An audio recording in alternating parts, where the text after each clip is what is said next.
Well, for more on what's happening in Japan and globally when it comes to eating disorders, I spoke to Elissa Matulis Myers. She's the executive director of the Academy for Eating Disorders. She began by explaining just how menacing these illnesses are.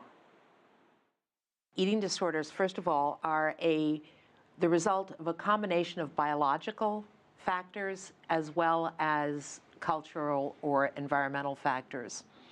And they probably have existed for much longer. They were first diagnosed in the 1700s, but it's a phenomenon that's not very well understood.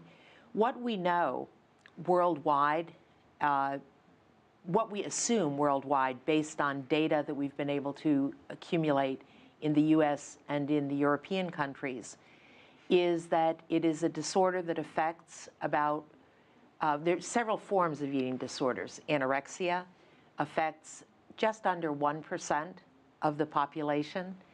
Bulimia affects just over 2.5% of the population, perhaps. And binge eating disorder is 3 to 4% of the population. And every one of those forms of eating disorders is a clinically diagnosable mental illness. And for a while it was thought that it was a young Western girls' vanity, but it isn't. It's more than that. So then when you're seeing it in Japan, are you surprised by the fact that it's gotten to this point? It is epidemic, in part urbanization and westernization of countries around the world may be imposing or exposing individuals, young women, but also young men and not so young women and men, to images or standards that are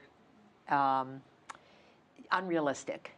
Their bodies are not meant to take the very thin forms that they're asked to take by society and by culture. But in Japan, there is a propensity, a very strong propensity to conform, to be like everyone else, to meet a standard. You don't want to, someone in Australia called it the giraffe syndrome. You don't want to have your long neck sticking out of the crowd. Not wanting to stand out. Exactly.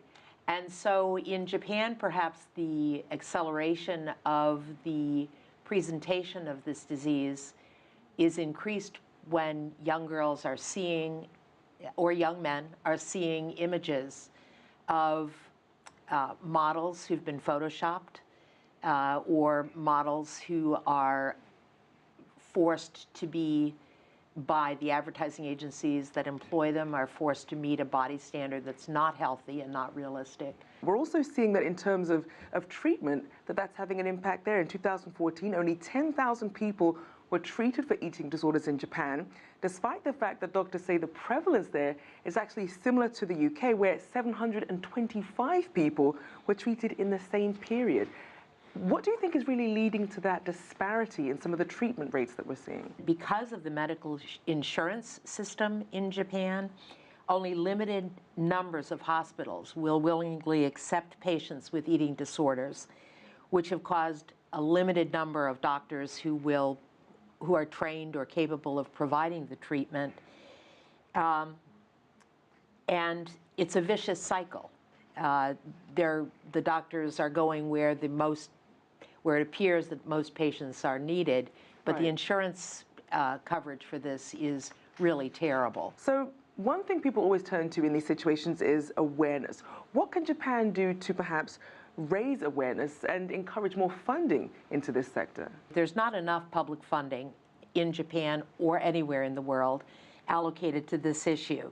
In 2014, the Japanese government aimed to set up 5 treatment facilities, but the concept was that the national and prefectural governments would share the budgets for running these, of about 6 million yen for running these centers.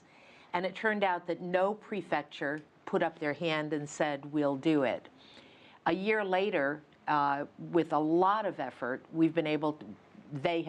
Japanese society has been able to get three prefectures to agree to come in, but none of them are in the major centers of Tokyo or Osaka, where the major population centers are. And the project is going to end after the third year, and we don't know what will happen. So again, it's money.